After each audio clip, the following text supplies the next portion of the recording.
Bon matin tout le monde. Comment ça va? Oh boy, je viens de voir les nouveaux spots, Eric. J'ai l'impression que je vois Dieu. Parle Seigneur, ton serviteur écoute.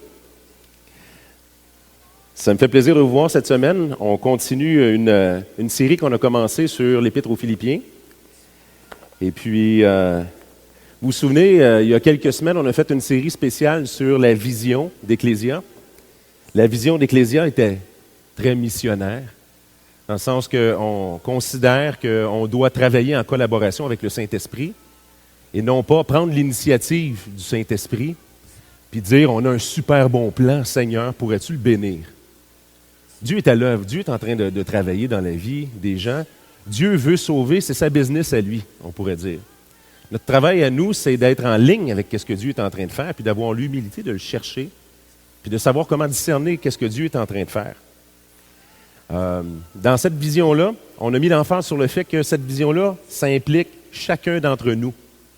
Ce n'est pas une vision à Ecclésia où on est une super équipe de prédicateurs ou de pasteurs qui vont faire tout le travail, checkez-nous bien aller. La vision, c'est on est une équipe qui est un corps. On est une église. On est les membres les uns des autres. Le plan de Dieu, il est là, il est ici. Il n'y a pas quelque chose qui se fait de façon indépendante dans le corps de Christ. La dynamique avec laquelle Dieu a voulu travailler, c'est qu'on doit être complétés les uns par les autres. Que le travail de Dieu, il implique tout le monde. Donc, on voit notre rôle dans le leadership d'Ecclésia comme étant les bergers qui conduisent le troupeau à entrer dans le travail de Dieu. Si je prends la peine de répéter ça, c'est parce que dans l'Épître aux Philippiens, on est dans la suite de ce travail-là que Paul a commencé. Paul a commencé son travail missionnaire. Et dans l'introduction, David nous a parlé de Actes chapitre 16. Vous vous souvenez, quand il est parti, quand l'équipe missionnaire, en fait, dont Paul était le leader, quand ils sont partis puis qu'ils se sont rendus en mission, 3 fois, ils ont voulu aller quelque part. En fait, 2 fois, Dieu ne leur a pas permis d'aller à un certain endroit. C'est écrit dans le texte, dans Acte 16, l'Esprit de Jésus ne leur permit pas d'aller dans ce lieu. Ensuite, empêchés par le Saint-Esprit d'aller à un autre endroit, ils n'ont pas pu se rendre. Ils ont constaté que Dieu avait un endroit. Vous vous souvenez qu'on a parlé de l'appel du Macédonien. J'avais fait un message là-dessus que j'avais appelé l'appel du Laurentien. Finalement, Paul a eu un rêve. Puis dans ce rêve-là, Dieu lui a... Dans le rêve, il voyait quelqu'un qui était de la Macédoine, donc un Macédonien. Puis le Macédonien lui a dit « Viens nous secourir ». Et là, le texte de Acte 16 nous montre que Paul et ses compagnons ont tiré la conclusion que c'était Dieu qui voulait les amener en Macédoine. Donc, ils ont organisé leur plan pour aller là. Ils sont partis en Macédoine. Qu'est-ce qu'ils ont trouvé en Macédoine? Ils ont trouvé des personnes que Dieu avait commencé à préparer. Des femmes en particulier qui étaient sur le bord de l'eau, qui participaient à une réunion de prière. Et quand Paul a prêché l'Évangile, il a trouvé que ces gens-là, Dieu a ouvert leur cœur, dont Lydia. Et puis, on a eu les premiers croyants là. C'est la formation de l'Église de la ville de Philippe. Ce n'est pas le nom d'une personne. Philippe, ici, c'est une ville. Et là, donc, on continue dans l'Épître aux Philippiens. C'est hyper intéressant parce que vraiment, l'Épître aux Philippiens a été fondée de même. On l'a vu en lien avec la vision que nous, qu'on veut faire. On veut être en collaboration dans les Laurentides avec le travail que Dieu est en train de faire. Il y a l'appel du Laurentien. Dieu, il va nous diriger à des endroits. Dieu travaille dans la vie d'un paquet de personnes. Seigneur, c'est qui, c'est où, c'est quand? Puis les personnes qui vont être capables d'aller les chercher, c'est nous tous. C'est ça qui est notre objectif. Ensuite, et parce que c'est ce qui arrive, le royaume de Dieu grandit, les gens découvrent Jésus, il y a de plus en plus de personnes qui s'attachent à Jésus. Et là, se forme l'Église qui grandit. Et là, notre apôtre Paul, puisqu'il est un missionnaire, il ne reste pas à l'Église de Philippe, il s'en va ailleurs. Mais ces gens-là sont sur son cœur. Il ne peut pas s'en défaire. Il ne peut pas s'en défaire parce qu'après avoir cherché à trouver les personnes que Dieu est en train de travailler, c'est l'amour de Dieu qui déborde à l'intérieur de lui et qui se rend vers ces personnes-là. Quand Dieu vous confie ces personnes-là, que lui aimait et qui était en train d'appeler, quand vous les voyez s'attacher à Jésus et devenir des disciples de Jésus, votre cœur n'est plus jamais pareil. Parce que là, vous êtes remplis de l'amour du bon berger. Leur berger, ce n'est pas nous leur berger. C'est Jésus qui est le berger. Mais Dieu fait de nous ensuite des gens qui accompagnent spirituellement des brebis comme nous à s'attacher à Jésus. Et donc Paul devient non seulement un missionnaire, un évangéliste, quelqu'un qui conduit plein de monde à placer leur foi en Jésus, mais il devient un berger, quelqu'un qui s'occupe des autres. Et ça, c'est ce qui transparaît énormément dans cette épître-là ici. Donc, c'est vraiment l'expression du cœur d'un berger qui les encourage dans l'épître aux Philippiens. Il veut les encourager, ils sont sur son cœur. Puis, au travers même de l'exemple de sa propre vie, il les encourage à marcher à la gloire de leur Seigneur commun d'une manière qui est digne de l'Évangile. C'est ce qu'on va voir dans le passage d'aujourd'hui. Mais, pour commencer, je propose qu'on remette nos cœurs à Dieu. Seigneur, nous, on est de ces personnes-là que tu as conduit à toi. On le sait que tu nous as appelés, Seigneur. On le sait qu'on a vu en toi le bon berger, le sauveur, celui qui est mort pour nos péchés. On s'est attaché à toi, Seigneur.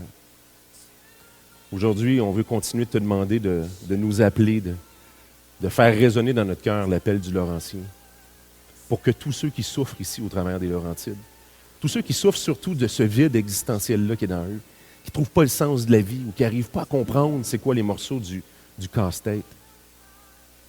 Seigneur, on veut que tu nous diriges vers eux. On veut que tu les diriges vers nous. On veut que tu orchestres tout ça toi-même. En commençant par aujourd'hui, Seigneur, je te le demande, toi qui es le maître de notre Église, toi qui es le maître de chacun d'entre nous, parle-nous, apprends-nous, dirige-nous, envoie-nous et développe en nous le même cœur qui est en toi puis que tu avais déversé dans Paul, pour qu'on puisse aimer de ta part les autres personnes qui nous entourent, en abandonnant complètement nos vies à tes pieds. C'est ce qu'on te demande de faire, Jésus, pour que ton nom soit glorifié. Amen. On va lire notre passage d'aujourd'hui, donc on est dans Philippiens. On va lire, on est au chapitre 1 encore, on va lire les versets 19 à 30. OK, donc Philippiens, chapitre 1, versets 19 à 30. Oups. Ah, tu as vendu le punch avant le temps, mais c'est pas grave. C'est pas grave, ça peut rester là. OK, donc on lit. J'espère dans le Seigneur Jésus vous envoyer bientôt Timothée. Je m'excuse, je suis au chapitre 2. Il me semblait que ça ne fitait pas. Là, vous étiez en train de vous demander si vous étiez dans le bon chapitre, hein? C'est moi qui étais dans les patates. À partir du verset 19. Car je sais que cela tournera à mon salut, grâce à vos prières et à l'assistance de l'Esprit de Jésus-Christ, selon ma ferme attente et mon espérance, que je n'aurai honte de rien, mais que, maintenant comme toujours, Christ sera glorifié dans mon corps, avec une pleine assurance, soit par ma vie, soit par ma mort. Car Christ, 21, Christ est ma vie, et la mort m'est un gain. Mais s'il est utile à mon œuvre que je vive dans la chair, je ne saurais dire ce que je dois préférer. Je suis pressé des deux côtés. J'ai le désir de m'en aller et d'être avec Christ, ce qui est de beaucoup le meilleur. Mais à cause de vous, il est plus nécessaire que je demeure dans la chair. Et je suis persuadé, je sais que je demeurerai, que je resterai avec vous tous, pour votre avancement et pour votre joie dans la foi, afin que, par mon retour auprès de vous, vous ayez en moi un abondant sujet de vous glorifier en Jésus-Christ. Seulement, verset 27, conduisez-vous d'une manière digne de l'évangile de Christ, afin que, soit que je vienne vous voir, soit que je reste absent, j'entende dire de vous que vous demeurez ferme dans un même esprit, combattant d'une même âme pour la foi de l'Évangile, sans vous laisser aucunement effrayer par les adversaires, ce qui est pour eux une preuve de perdition, mais pour vous, de salut, et cela de la part de Dieu, car il vous a été fait la grâce, par rapport à Christ, non seulement de croire en lui, mais encore de souffrir pour lui, en soutenant le même combat que vous m'avez vu soutenir et que vous apprenez maintenant que je soutiens. On a un beau grand passage ici. Donc, une chose que vous devez savoir aussi, ça a été soulevé dans les autres prédications, c'est que Paul est en prison quand il écrit ça. Fait que l'épître aux Philippiens est une épître de joie. Elle est connue vraiment pour le thème de la joie. Je veux dire, le gars est en prison, puis son thème, c'est la joie. Il y a quelque chose de spécial qui se passe. Tu sais, au chapitre 4, on va le voir quand on va arriver là, mais quand Paul dit, tu sais, En toute chose, faites connaître à Dieu vos besoins. Ben, il dit, réjouissez-vous dans le Seigneur. Je le répète, réjouissez-vous. Tu sais, faites connaître à Dieu par des prières et des supplications vos besoins, tu sais, avec des actions de grâce. Et la paix de Dieu, qui surpasse toute intelligence, gardera vos cœurs et vos pensées en Christ. On lit ça, puis on a l'impression que Paul, quand il a écrit ça, il devait être comme dans une retraite spirituelle, où là, il est au top, tu comprends, là, il a passé une semaine à être édifié par Dieu, là, puis tout va bien dans sa vie. Là. Et là, il y a un débordement de joie, là, puis là, il dit, écoute, soyez joyeux tout le temps. Mais c'est pas ça qui se passe dans l'Épître aux Philippiens. Il a été envoyé en prison, il a été faussement accusé. Il a probablement été battu. Il est dans le trouble. Et il prend la peine de leur écrire parce qu'il y a une joie. Et c'est là qu'on comprend qu'est-ce qu'il dit quand il dit « Et la paix de Dieu qui surpasse toute intelligence gardera vos cœurs et vos pensées en Christ. » Parce que ce n'est pas normal dans les circonstances qu'il est en train de vivre d'être de bonne humeur, d'avoir une joie débordante. Puis on va avoir une clé de ça dans notre passage ici aujourd'hui, parce qu'on le voit vraiment, pourquoi il est dans cet état-là. Je pense que Dieu veut vraiment ça pour nous aussi. Et assurément, la raison pour laquelle Paul est en train d'écrire aux Philippiens, c'est parce qu'il veut cette paix-là pour les croyants de la ville de Philippe aussi. Donc, la première chose, je fais un autre petit résumé sur qu'est-ce que Paul, parce que j'aime bien suivre la pensée de l'auteur, puis pas juste sortir des principes dans le texte, mais vraiment suivre la pensée de l'auteur de façon suivie. À partir du verset 12, il avait pris la peine de leur dire, on voit vraiment son cœur. C'est là qu'on voit qu'il parle à des gens qui l'aiment, il les aime. Il dit au verset 12, « Je veux que vous sachiez, frères, que ce qui m'est arrivé a plutôt contribué au progrès de l'Évangile. » Donc, quand il dit « Je veux que vous sachiez », c'est clair que pour lui, il sait qu'eux, ils savent qu'il est en prison, puis qu'ils se font du souci pour lui. Ça vient le chercher. Il leur écrit pour leur dire « Faites-vous-en pas, je me soucie de vous, je veux que vous le sachiez. Ce qui s'est passé, j'ai peut-être mangé à voler, j'ai peut-être été faussement accusé, j'ai peut-être été jeté en prison, mais ça a vraiment contribué à l'avancement du message de l'Évangile. » Ça, c'est ce qu'il dit au verset 12 à 14, au verset 15 à 19 ensuite. Il leur dit que même les intentions de ceux qui l'ont faussement accusé, parce qu'ils sont mal intentionnés, il dit, dans le fond, on s'en fout, Christ n'est pas moins prêché pour autant. Il voit la souveraineté de Dieu partout. Et lui, il est là comme, tu penses réussir à faire du tort à l'Évangile en ayant des mauvaises intentions? Dieu est plus grand que ça. Puis ça, c'est ce qu'il veut leur communiquer en leur disant, faites-vous-en pas pour moi. Dieu est souverain. Qu'on le ressente ou pas, que ce soit pour notre avantage ou pas en ce moment, Dieu fait avancer l'Évangile. C'est Dieu qui le fait.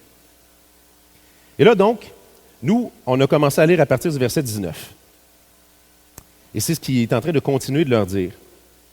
Donc, on voit vraiment dans ce passage-là quelque chose d'extrêmement fort. On voit vraiment l'abandon.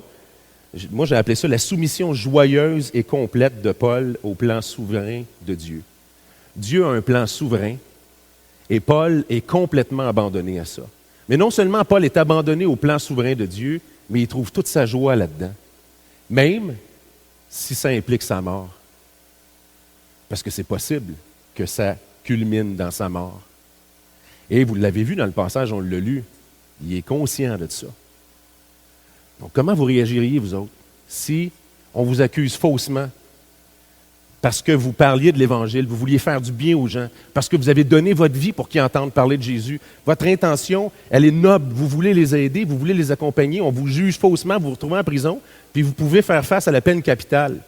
Comment est-ce qu'on réagirait? « Mais là, Seigneur, qu'est-ce que tu fais? Tu n'es pas souverain. » Et là, Paul est même en train de dire, « Ah ben, si j'en meurs, c'est pas la fin du monde. » Puis on va voir pourquoi. Donc, l'abandon complet. Mais ça, c'est quelque chose qui n'est pas naturel dans la chair. Parce que la première chose qu'on voit ici, c'est vraiment que Paul a abandonné le contrôle de sa vie. Ça, c'est c'est un des points les plus importants que je veux que vous souteniez aujourd'hui. Le plan souverain de Dieu au travers de l'affliction de Paul, c'est ce qu'on voit des versets 12 à 19. Et là, la soumission joyeuse et complète de Paul dans le plan souverain de Dieu, ça implique qu'il a renoncé à sa propre vie. C'est ce qui fait qu'il peut avoir cette joie-là. Mais comment on fait pour renoncer à notre propre vie? Il me semble qu'humainement, s'il y a bien une chose que votre chair veut faire, c'est de préserver la vie. On ne veut pas mourir. Ce n'est pas naturel. On ne peut pas arriver dans cet état-là par une condition humaine. C'est-à-dire que quand il dit, tu sais, verset 21, « Car Christ est ma vie », je comprends ce bout-là. Et la mort m'est un gain. Comment est-ce qu'on peut dire que la mort est un gain? Un gain, ça veut dire que c'est mieux. J'ai gagné si je suis mort. Bien, humainement, il y a on pourrait dire qu'il y a un réflexe d'autosurvie dans les humains qui fait en sorte qu'on fait tout ce qu'il faut pour préserver notre vie. Jusqu'à la dernière minute, on va se battre pour préserver la vie. Tandis que là, ici, Paul est dans un autre état. Et cet état-là fait en sorte qu'il a réalisé qu'il y a une vie plus grande encore que cette vie-ci. Et puis c'est celle-là même qui anticipe, qui souhaite. C'est celle qui le remplit de joie et qui dit, en fin de compte, vous pouvez me l'enlever, vous venez juste de me faire une promotion. Parce que c'est ça que j'attends. Mais donc, on va regarder un premier passage ensemble. L'Évangile de Jésus. L'Évangile de Jésus est l'Évangile de la croix. OK? Vous savez, Jésus a parlé de la croix. Puis, l'Évangile de la croix, c'est un drôle de paradoxe. C'est comme deux choses qui sont contradictoires. L'Évangile, ça veut dire la bonne nouvelle. OK? L'Évangile de Jésus-Christ, c'est la bonne nouvelle de Jésus-Christ. La croix, c'est la mort. OK, il n'y a pas de croix dans le cou dans ce temps-là, quand Jésus est en train de dire ça. Là. Il n'y a pas de crucifix au-dessus de votre porte de maison, là, ou de votre porte de chambre là, dans ce temps-là. Là. La croix, c'est l'endroit où on tue le monde. Lentement et d'une longue agonie. Fait que quand Jésus annonce la bonne nouvelle de la mort, pour ceux qui l'entendent, c'est ça que ça veut dire, la bonne nouvelle de la mort. Mais c'est une bonne nouvelle, la mort. Et là, on va aller à la prochaine slide. Ouais, prochaine, probablement. Voilà, prochaine encore. Voilà. Ça, c'est le passage de Luc, chapitre 9, versets 23 à 25, quand Jésus dit, puis il dit à tous, « Si quelqu'un veut venir après moi, qu'il renonce à lui-même, qu'il se charge chaque jour de sa croix et qu'il me suive. » Est-ce que Jésus est vraiment en train de dire la mort ici, qu'il se charge chaque jour de mourir à lui-même? C'est vraiment ça qu'il est en train de dire? Bon, on va voir avec le reste. Car celui qui voudra sauver sa vie la perdra. Mais celui qui la perdra à cause de moi la sauvera. Vous avez besoin d'être convaincu encore un petit peu plus? Et que servirait-il à un homme de gagner tout le monde s'il se détruisait ou se perdait lui-même? Puis dans un autre passage, il dit, s'il perdait son âme. Donc il y a cet appel-là avec l'Évangile que Paul a entendu. Et on va voir que Paul, non seulement il l'a entendu, mais il l'a vécu. C'est la seule chose qui explique comment il peut être dans cet état-là de penser que la mort est un gain. Et puis même dans son argumentation, il va dire, « Ouais, mais je ne suis même pas sûr de qu'est-ce que je préfère en ce moment. Je devrais-tu demander à Dieu de retourner à vous ou de dire à Dieu qu'il me coupe la tête? » Je dis, j'ai hâte de voir Dieu. Il est vraiment en train d'argumenter là-dessus. C'est comme, Paul, come on. Mais je veux qu'on saisisse que Paul a réalisé une notion à propos de Dieu qui est extrêmement forte. Quand Jésus appelait les gens à le suivre à cette époque-là, c'était extrêmement clair que ça voulait dire, tu gardes ta vie et la condamnation qui vient avec, ou tu donnes ta vie au Sauveur avec la vie éternelle et le pardon des péchés complet. Puis entre les deux, il n'y a rien. Dans le fond, c'était ça l'appel de Jésus, c'était, tu veux la conserver, tu la perds. En fait, elle est déjà perdue, mais tu conserves la perte. Ou tu décides de la donner au Sauveur, et puis là, tu gagnes la vie éternelle. Ça, en passant, vous êtes peut-être déjà en train de vous poser la question, vous dire, je veux bien, là, mais je ne suis pas capable de vivre ça au quotidien tout le temps. Là. Je ne suis pas en train de dire que ça va être... Quand il dit qu'à chaque jour, on doit prendre sa croix et le suivre, c'est que c'est un combat qu'on doit renouveler à tous les jours. Mais on doit le réaliser au moins. Moi, quand j'ai donné ma vie à Jésus, j'avais 15 ans. Et puis, presque 16. J'ai réalisé qu'il fallait que je donne tout. Ça faisait 1 an que je me battais avec cette réalité-là. Je réalisais que je conservais ma vie, puis je restais dans la culpabilité de mes péchés. Moi, le pécheur, j'étais obligé de rendre des comptes pour ma vie à Dieu. C'était ma vie, c'était mes péchés, c'était ma culpabilité. Ou encore, je venais à Jésus, il fallait que je donne tout. Je comprenais qu'il était mort sur la croix, que Dieu avait châtié Jésus à la place des pécheurs et que ça, c'était disponible pour moi, mais que pour que la transaction se fasse, il fallait que je prenne ça, que je le dépose à ses pieds puis que je dise, maintenant, voici ta vie. C'est plus la mienne. Moi, je me suis battu un an avec ça. Ça me faisait freaker ma vie. Écoute, à 15 ans, là, moi, la seule image que j'avais, c'est d'être un moine dans un monastère. Là. Fait que, le vœu de monastique, là, c'était difficile à imaginer pour un gars de 15 ans. Heureusement, j'ai réalisé qu'il y avait autre chose que ça. Ce n'était pas nécessairement de devenir moine que ça voulait dire. Mais, quand je me suis donné à lui, j'étais au courant qu'il fallait que je donne ma vie, mais je n'étais pas au courant de tout ce que ça implique ensuite. Heureusement. Si on savait tout, on ne pourrait pas. Donc après, c'est toute une vie où Dieu nous montre. Ça, c'est à moi. Ça, c'est ma vie. Laisse-le-moi. Donc, je veux juste vous faire comprendre qu'il y a cet acte-là où on doit arriver et dire, regarde, je lâche le morceau, tiens, prends ma vie. Complètement. Prends ma vie. Et après ça, il y a toute cette vie-là où, par la grâce de Dieu, il nous amène en disant, tu sais, ça, ben, ça en fait partie. Et là, c'est la voix du bon berger qui nous parle. Là, c'est le cœur de Dieu qui s'adresse à nous et qui nous le montre.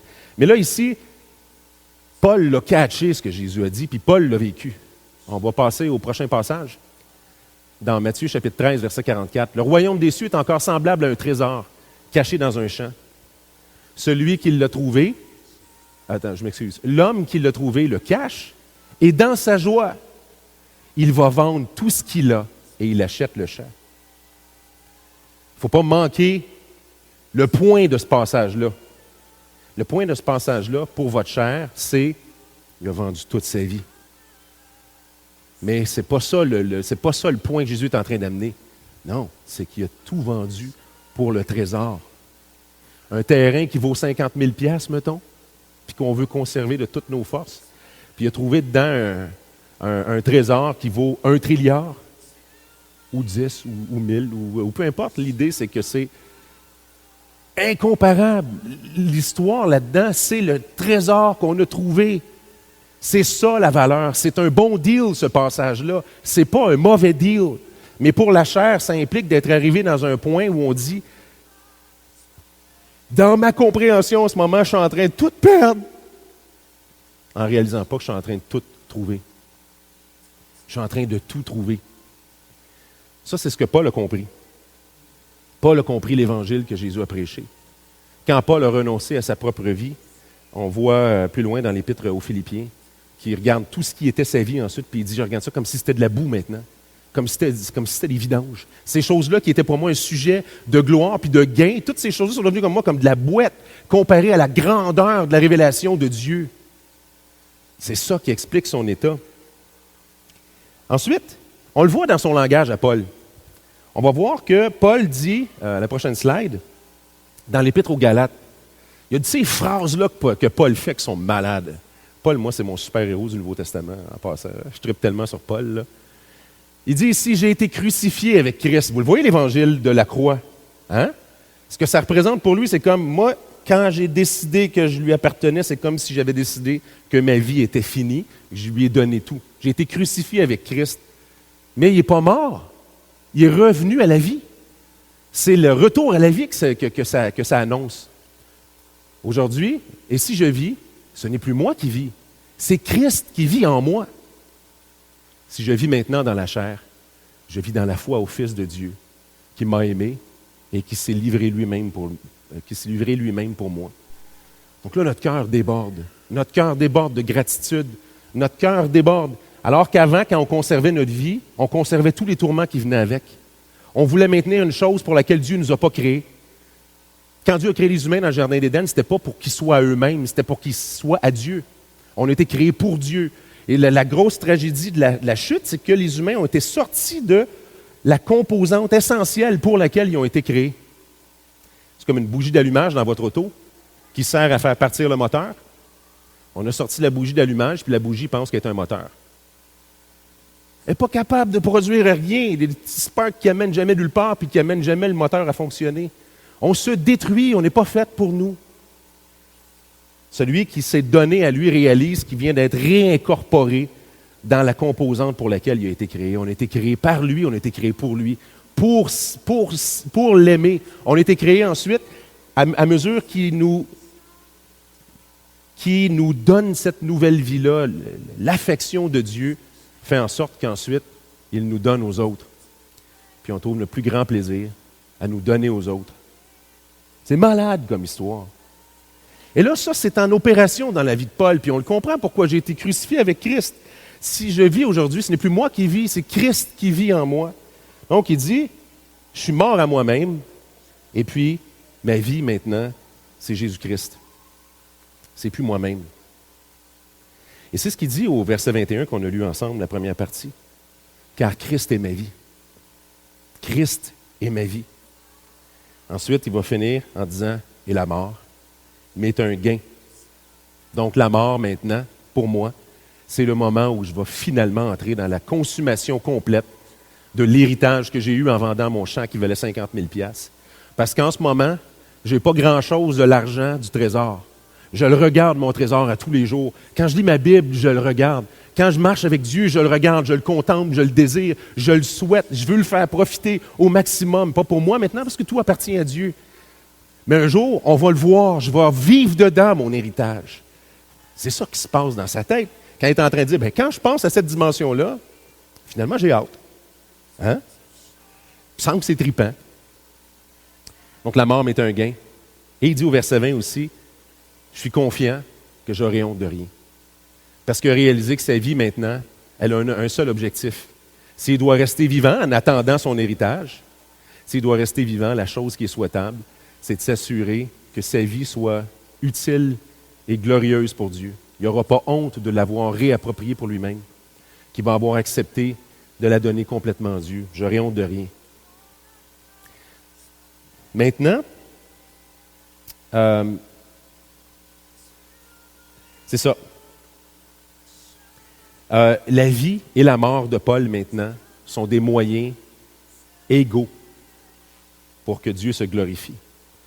Fait que donc, la vie de Paul est là, entre les mains de Dieu. Il est comme, bon ben, que Dieu se glorifie par ma vie, je suis heureux. En autant que ma vie est donnée aux autres pour que l'Évangile grandisse. Que les autres puissent connaître l'amour de Dieu au travers de moi. Pour que ce que Dieu a fait avec cette vie-là, qu'elle soit utile pour lui. Ou que la mort soit un sujet de gloire, parce que pendant que j'étais en train de parler l'Évangile, j'ai pu être mal interprété, j'ai pu être, sujet à des attaques malveillantes, des gens qui ont voulu juste m'attaquer, puis je peux même en mourir. Ça aussi, si ça contribue à faire avancer l'Évangile, tant mieux. C'est vraiment ça que Paul est en train de nous dire. Et donc, le trésor qu'il a trouvé en vendant toute sa vie puis en achetant le champ, il en goûte juste une infime partie maintenant, puis il a hâte de trouver ça. Fait que donc, il peut dire qu'il est pressé des deux côtés. Verset 23, « Je suis pressé des deux côtés. D'un côté, j'ai le désir de m'en aller et d'être avec Christ. Ce qui est de loin le meilleur. » C'est bien ça? Ce qui est de beaucoup le meilleur. Donc, c'est comme d'un côté, je veux y aller. C'est comme, niaisez-moi pas. Si vous me coupez la tête, vous venez juste comme de dégeler les fonds. Vous pensez me voler de quoi? Mais qui va me voler qu'est-ce que Dieu m'a donné? Qui va me voler mon espérance? Tu sais, Jim Elliot, certains d'entre vous peut-être avaient déjà entendu son nom, c'est un missionnaire qui avait dédié sa vie à vouloir aller dans des tribus où l'Évangile n'avait jamais été entendu. C'est dans la première partie du 20e siècle, les années 1900. Puis lui et sa femme ont étudié la théologie, ils ont été formés en tant que missionnaires, ils sont partis dans une île quelque part où il n'y avait jamais eu d'Évangile. À cet endroit-là, les gens ne connaissaient rien du message de l'Évangile. Ils ont pris une photo avec les gens, et les gens de cette tribu-là, quand ils ont vu la photo, ils ont pensé qu'il leur avait volé leur âme. Quand ils se sont vus sur un bout de papier, ils ont pensé qu'il leur avait siphonné leur âme. Ils ont tué Jim. Le gars a étudié, il a tout donné sa vie pour marcher avec Dieu. C'était ça le but de sa vie. Lui, il a renoncé à tout le reste d'une grosse carrière, du gros foin, tu comprends, puis 3 chalets, dont un aux Bahamas. Lui, ce qu'il voulait, c'était que les gens entendent parler de l'amour de Jésus, là où jamais personne ne leur en a parlé. Il fait juste arriver là-bas, puis pour une photo, il se fait manger. Parce que si je ne me trompe pas, dans l'histoire, c'est des cannibales. Mais là, ce bout-là, je ne suis pas sûr, par exemple. Mais bon, manger ou pas, il a été tué. Sa vie, comme sa mort, servait à l'Évangile. Et comment est-ce que sa mort a servi à l'Évangile? Sa femme est retournée avec une autre équipe missionnaire. Et ce village-là, en fait, cette tribu-là au complet, a fini par comprendre l'Évangile. Ils sont tous devenus chrétiens. Il y a eu un grand réveil là-bas. Sa mort a servi à faire avancer l'Évangile.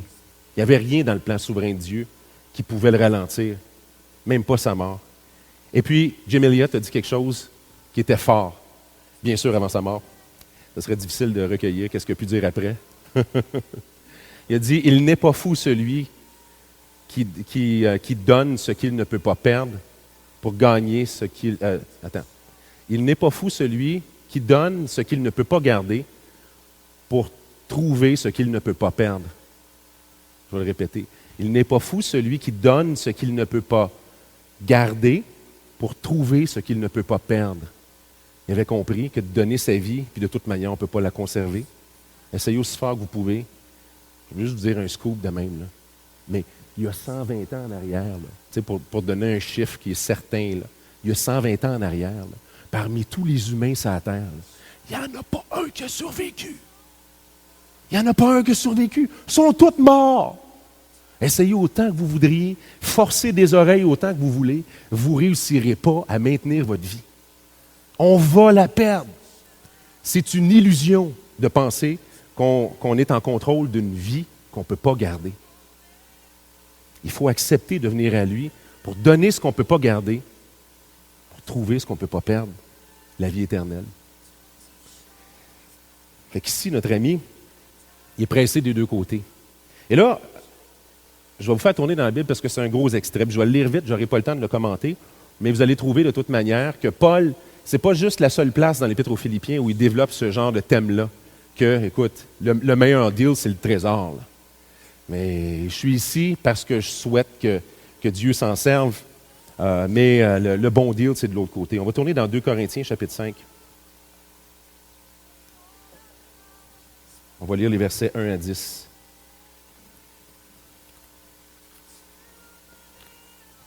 Pour être sûr de bien comprendre, en effet, c'est pas juste un passage random ici où Paul, là, finalement, il avait une petite bulle là, au cerveau, puis qu'il a dit « Oh! » Non, c'est un thème récurrent. Paul, c'est vraiment ce qu'il pense.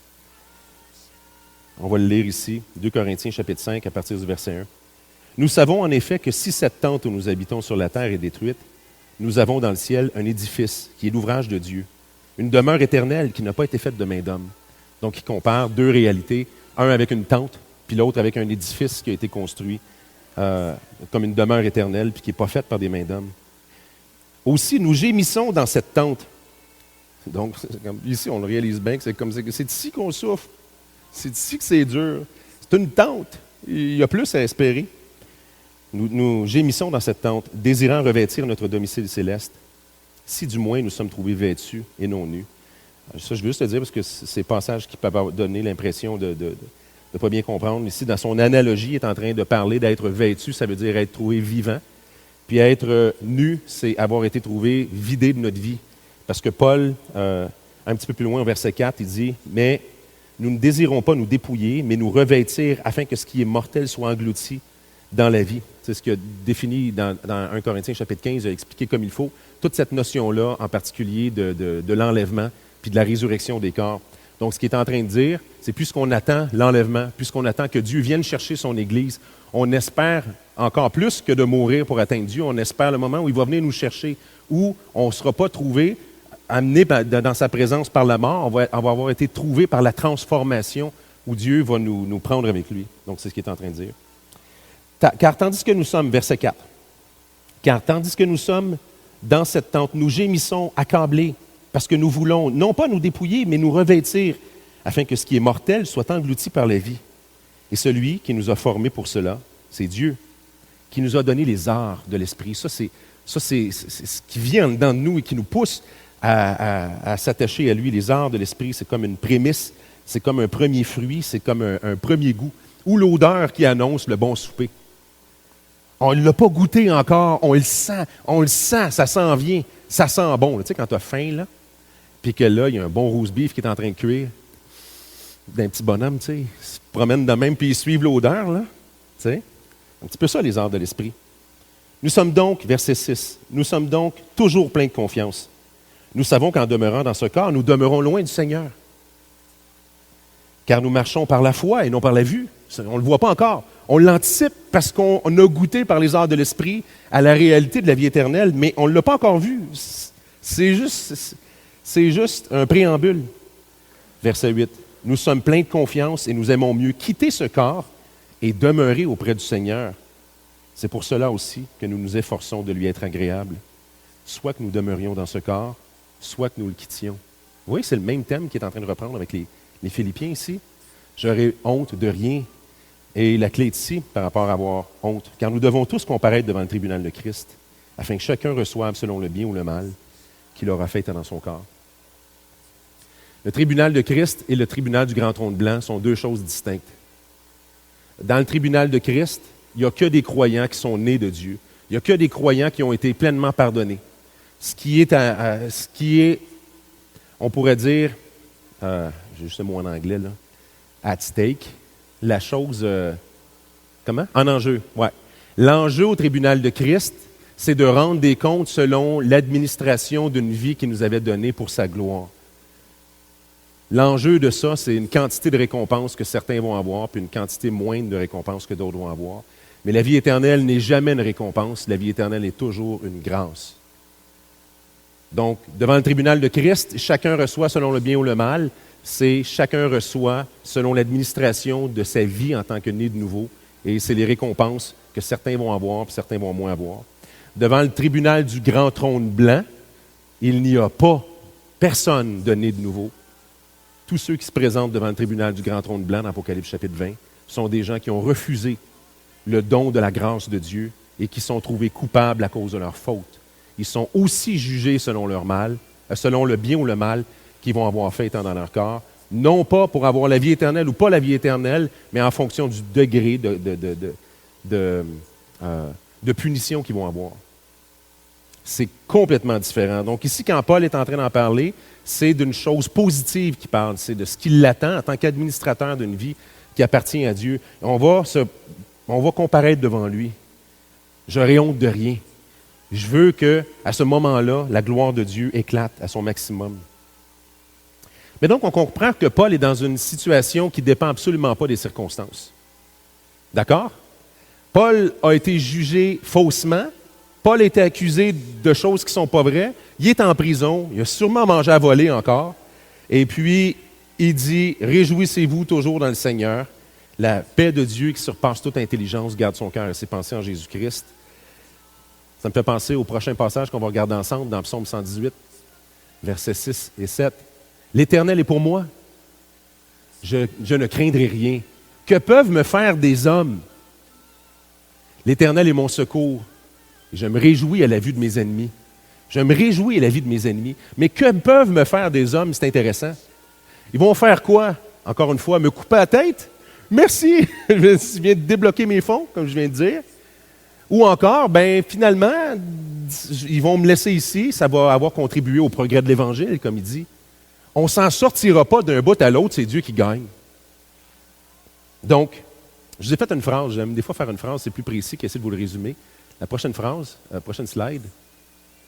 Mais qu'est-ce qui peut affliger une personne qui n'a plus aucune attache à la vie autre que Christ? Vous comprenez ce que je veux dire? Lui, sa vie, c'est Christ. Il a été crucifié avec lui. Si aujourd'hui il vit, c'est plus lui qui vit, c'est Christ qui vit en lui. Christ est ma vie et la mort m'est un gain.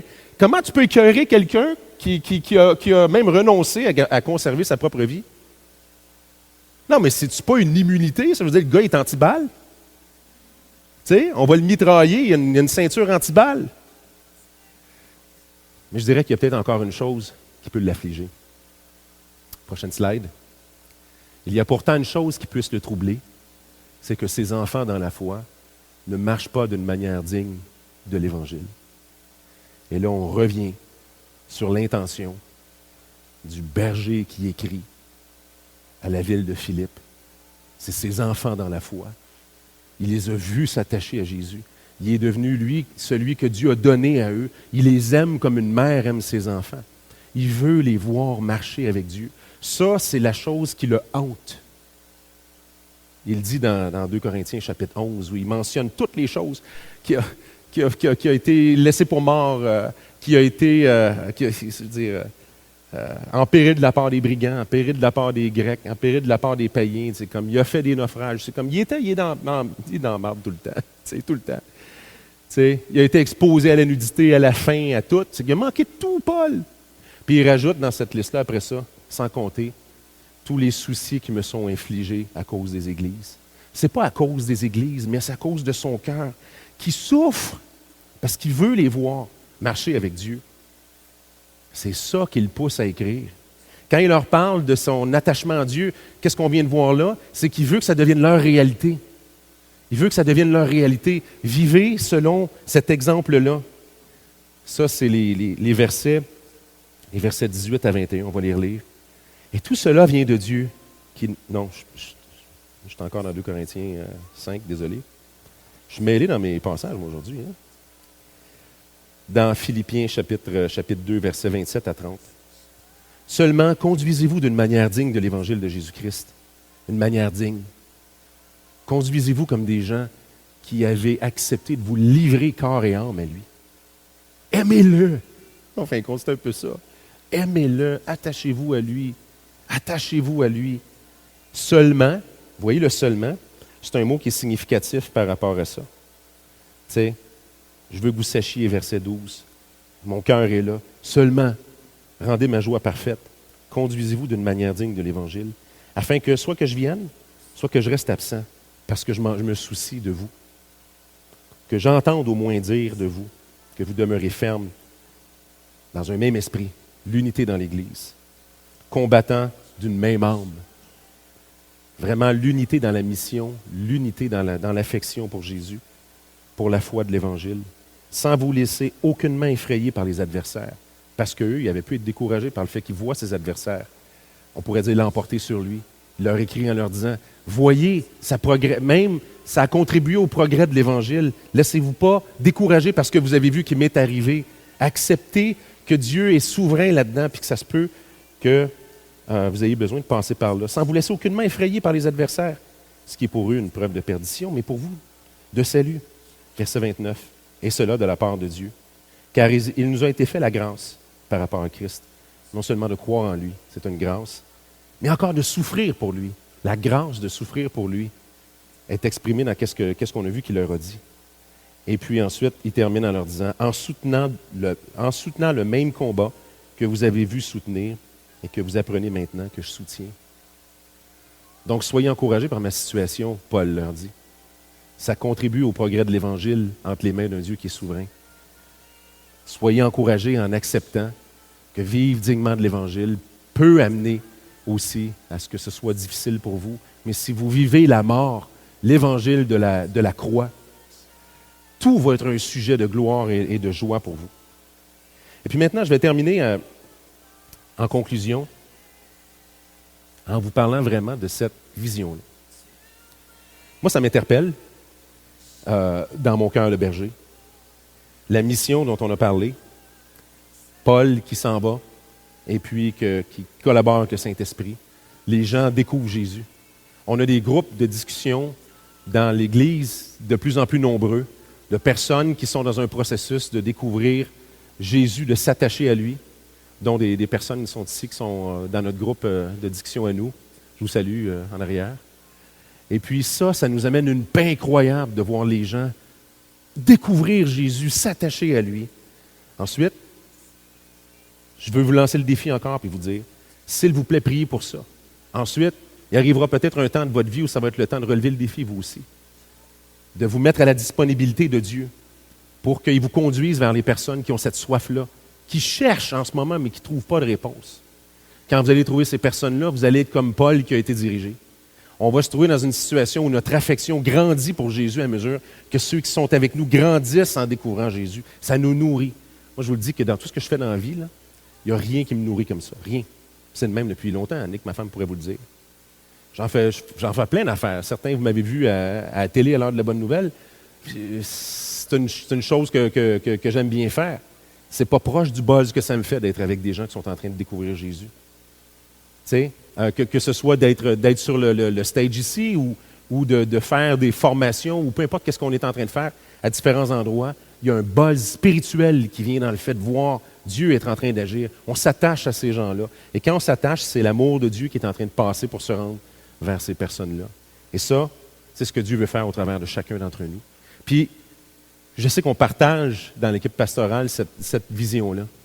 Dans plusieurs années, on se tournera de bord puis on fera des rapports, puis on se rappellera quand on avait lancé cette vision-là, parce qu'on va pouvoir dire, il y a du monde partout qui ont découvert Jésus. Puis toute notre gang qui était ici, là, peut-être qu'elle va être éparpillée parce que vous allez prendre soin de gens un peu partout. C'est ça la vision de l'Église. C'est ça qu'on veut voir arriver. Que Dieu nous entende, que Dieu nous utilise, que Dieu se glorifie dans notre Église.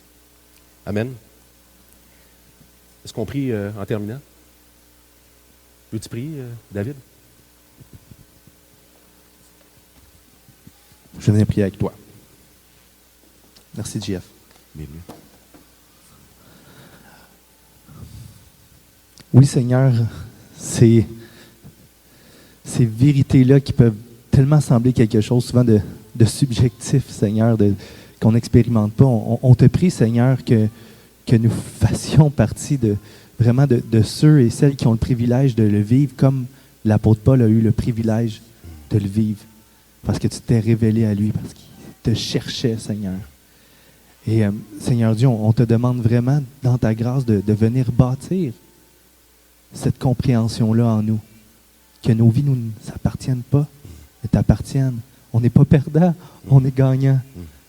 Et donc, Seigneur, viens vraiment déposer cette vérité-là et que ça devienne des réalités vraiment objectives, à nous comme témoins de toi autour de nous, pour que ton nom et ta gloire soient répandus, Seigneur, jusqu'à temps que tu reviennes. Amen. Amen. Amen. Merci, Merci, JF.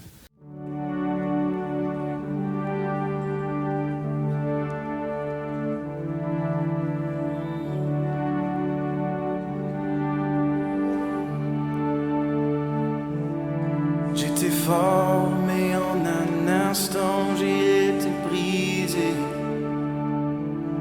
J'étais fidèle, mais imprévisible par moments. J'ai tenté de tout porter, mais tout s'est effondré. Touchant le sommet et le fond de la vallée. J'ai résisté, j'ai lutté avant de m'abandonner. M'égarant et me retrouvant à genoux. Gaspillant tant de bonté jusqu'à en être vaincu. Et chaque fois que je reviens, Dieu, tu es là.